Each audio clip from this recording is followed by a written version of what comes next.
වගේ මොලේ ඇතුලේ ප්ලාස්ටික් තියනවා කියලා කවදා හරි හිතුවද? අද මම කතා කරන්නේ ගැන. අපි කලින් වීඩියෝ එකේදී ප්ලාස්ටික් සහ පොලිතීන් පුච්චන එකේ අහිතකර පැත්ත ගැන කතා කරා.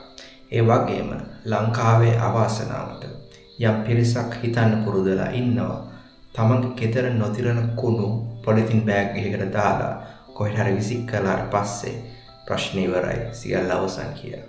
එම හිතන සමහරක්ගේ වැඩ අපිට පාරේ යද්දී ඕන තරම් දකින්න පුළුවන්. ඉතින් මේ විදිහට ප්ලාස්ටික් සහ පොලිතින් පුච්චන ඒ වගේම පරිසරයට කිසිම වගකීමක් නැතුව විසිකරන මිනිස්සු නිසා අපි හැමෝටම වගේම අනාගත පරම්පරා ගණනාවකට අත්විඳින්න වෙලා තියෙන භයානක ප්‍රතිඵලයක් ගැන තමයි මේ වීඩියෝ එකෙන් මම කතා කරන්නේ.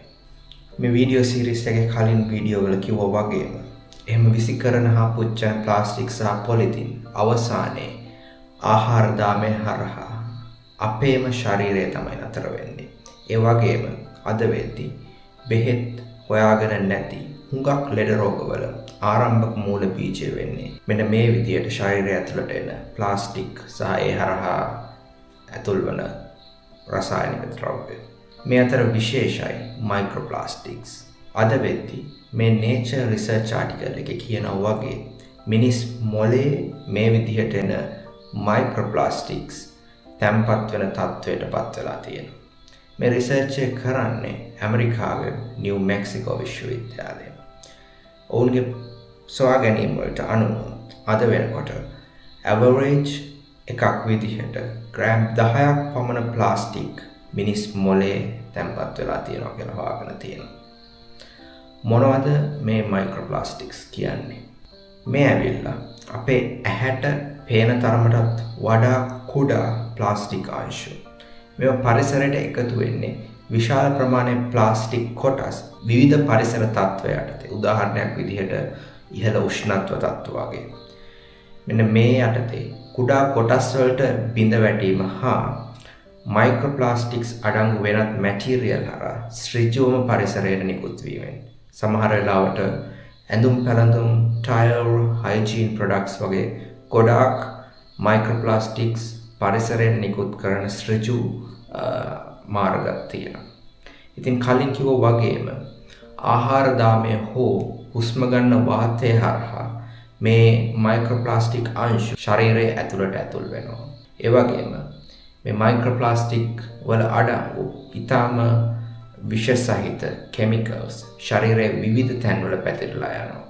මොකද මයික්‍රෝප්ලාස්ටික් අංශු සියල්ල එකම හැඩේ හෝ එකම ප්‍රමාණයේ වෙන්නේ නැහැ.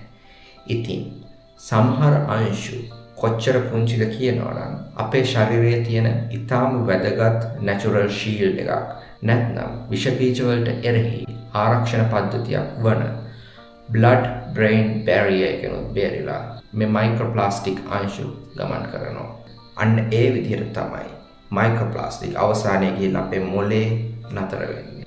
මේ හා සම්බන්ධ ඉලක්කම් ටිකක් මම ඔයාලට කිව්වොත් අර කලින් මම පෙන්නපු රිසර්ච් එකෙන් හොයාගෙන තියෙනවා මනුෂ්‍ය මොලේ තියෙන මයික්‍රෝප්ලාස්ටික්ස් ප්‍රමාණය 2016ට සාපේක්ෂව 2024 වෙද්දී 50%කින් පමණ වැඩි වෙලා තියෙනවා කියලා. ඒ වගේම වකුගඩු හෝ අක්මාවේ හමු වෙනවට සාපේක්ෂව 30 ගුණයක් මයික්‍රෝප්ලාස්ටික්ස් මනුෂ්‍ය මොලේ හමු වෙනවා. දැන් ප්‍රශ්නේ තමයි මෙහෙම මොලේ තැම්පත් වෙන ප්ලාස්ටික් මොනවද අපිට කරන සෞඛ්‍ය හානි කියන එක. විද්‍යාගාර පරීක්ෂණ හරහා මිනිස් සෛලවලට මයික්‍රෝප්ලාස්ටික්ස් ඇතුළු කිරීමෙන් හොයාගෙන තියෙන විදිහට මේ මයික්‍රෝප්ලාස්ටික් නිසා සෛල මරණයට පත්වීම වගේම සෛලවලින් මේ අංශු අපේ ඉම්යුන් සිස්ටම් එකට හානිදායක දෙයක් විදිහට හඳුනාගෙන ඒ වෙනුවෙන් සටන් කිරීමට යොමු වීම හා ටිෂුස් නැත්නම් විවිධ පටකවලට මේ මයික්‍රෝප්ලාස්ටික් ඩැමේජ් කරනවා කියන එකත් අද වෙද්දී පරීක්ෂණ වලින් හොයාගෙන තියෙනවා. තවත් කිව්වොත් සතුන් පාවිච්චි කරලා කරපු පරීක්ෂණ වලදී මේ මයික්‍රෝප්ලාස්ටික්ස් නිසා ප්‍රජනනය අඩපණ වීම වගේම කැන්සර්ස්, heart diseases වගේ රෝග තත්ත්ව ඇති කරන්න පුළුවන් කියලාත් හොයාගෙන තියෙනවා. නමුත් භයානකම දේ නම් අද වෙද්දිත් මේ මයික්‍රෝප්ලාස්ටික්ස් ශරීරගත වීම කොච්චර හානියක් කරනවද කියලා පැහැදිලි අවබෝධයක් විද්‍යාඥයන්ටවත් නැහැ. මොකද එක ස්ටඩි එකකදී හොයාගෙන තියෙනවා 60% පමණ heart surgeries කරපු patients ලගේ ප්‍රධාන ධමනියේ microplastics තැන්පත් වෙලා තියෙනවා කියලා. නමුත් මේවා හරි conclusion එකකට එන්න ප්‍රමාණවත් පරීක්ෂණ නෙමෙයි. ඉතින් අදටත් සිද්ධ වෙන හානිය ප්‍රමාණයවත් හොයාගන්න බැරි තරමට මේ microplastics වල බලපෑම සංකීර්ණයි. අන්න ඒකයි අද වෙද්දී සයන්ටිස්ට්ලා ප්ලාස්ටික් සහ පොලිතින් භාවිතය අඩු කරන්න කියලා මුළු ලෝකෙන්ම ඉල්ලන්නේ. මොකද අපි විසික් කරන ප්ලාස්ටික් අවසානයේ නතර වෙන්නේ අපේම නැත්නම් අපේ ඊළඟ පරම්පරා ශරීරවල සහ අපිත් එක්කම ජීවත් වෙන මේ අහිංසක සත්තුන්ගේ ශරීරවල. ඉතින් තවදුරටත් ප්ලාස්ටික් සහ පොලිතින් භාවිතය අඩු කරන්නවත් උත්සාහ කරන්නේ නැති කෙනෙක් කියන්නේ ඔහු මේ ලෝකය ගැන අනාගත පරම්පරාව ගැන පමණක් නෙමෙයි තමන්ගේ සෞඛ්‍ය ගැනවත් හිතන්නේ නැති කෙනෙක්. මම හිතන්නේ මිනිස්සෙක්ට තියෙන වටිනම සම්පත තමයි නිරෝගී බව. දවසක් හරි අපි හැමෝම ලෙඩ වෙලා තියෙනවා. ඉතින් මේ ලෙඩ වෙන එකේ දුක කොච්චරද කියලා අපි හැමෝම ඊටාම හොඳින් දන්නවා. එහෙනම් මේ විදිහට මොළය දක්වා ප්ලාස්ටික් අංශ යාම හරහා ශරීරයේ සෛල විකෘති වීම හා ප්‍රතිශක්තිය දුර්වල වීම නිසා වෙන්න පුළුවන් හානිය කොච්චරද කියලා ඔබට හිතා ගන්න පුළුවන් නැති කියලා මම හිතනවා. මෙන්න මේ නිසයි නැවත නැවතත් ඉල්ලා සිටින්නේ single use plastic සහ පොලිතින් භාවිතයෙන් ඉවත් වීම වගේම නිසි ලෙස බැහැර කිරීම ඉතාම වැදගත් කියලා. මේ අපද්‍රව්‍ය කොහෙට හරි විසික් කරාම සියල්ල අවසන් කියලා හිතන මානසිකත්වයෙන් මිදෙන්න දැන්වත් උත්සාහ කරන්න බලන්න. ඒ වගේම ගවර්න්මන්ට් එකෙනුත් පොඩි ඉල්ලීමක් කරන්න තියෙනවා. ඇත්තටම ඔබලා මේ පරිසරය ගැන හිතලා policy decisions ගන්න සැලකිලිමත් වෙනවා නම් ක්‍රමවත් ප්‍රතිචක්‍රීකරණයට මීට වඩා ගොඩක් මුදල් ආයෝජනය කරන්න අවශ්‍යයි. ඒ වගේම මේ පරිසරය ගැන ඇත්තටම හිතන්න පුරුදු වෙච්ච ළමයි පාසලෙන් හදන්න අපේ අධ්‍යාපන ක්‍රමය උත්සාහ කරන්න ඕනේ. මොකද අවාසනාවට ලංකාවේ ඉන්න සමහර වැඩිහිටියෝ කියන පිරිස තමන් කරන ඕනෙම වැරදි ක්‍රියාවක් සාධාරණීකරණය කරන්න පැය ගාණක් වුණත් තියෙන වැඩ ඔක්කොම නවත්තලා තර්ක කරන්න පුරුදු වෙච්ච පිරිසක්.